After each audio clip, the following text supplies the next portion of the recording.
Here are some phrases the typical person doesn't say.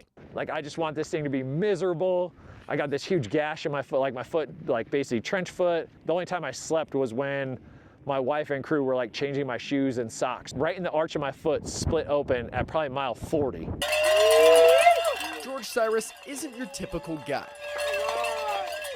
At 36 years old, this Queen Creek firefighter likes to run distances over 200 miles long. I strive on multi-day efforts that you have to be able to eat and move and run, and then sleep deprivation, which is like where I thrive. All right, he must have been running his whole life. I did not run until I was almost 30. Okay, well then he must have a lot of free time. But he has a wife and 3 kids under the age of 10.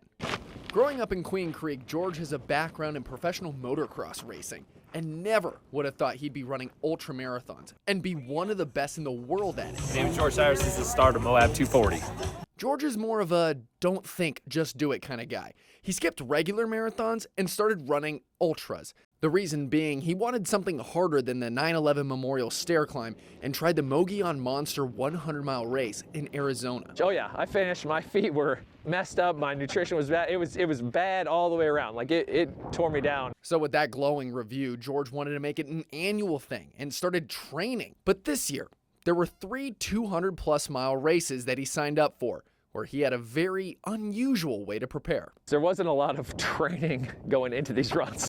Before these races, George woke up every weekday at 3:30, ran for about an hour, and then that's all he did for months, because he had fire academy training all day and his kids' sports and family time on the weekend. I think my longest run going into Tahoe this year was 12 miles. Wait, I looked at it as like, oh, I'm gonna be super fresh coming into this race. So I just made it as like, hey, I'm gonna work out 1 hour every day. Here's how George did. He placed 16th at the Tahoe 200 in California, finishing in 73.5 hours, 8th in the Bigfoot 200 in Washington in just over 57 hours, and 3rd in the Moab 240 in Utah with a final time of 69 hours and 48 minutes.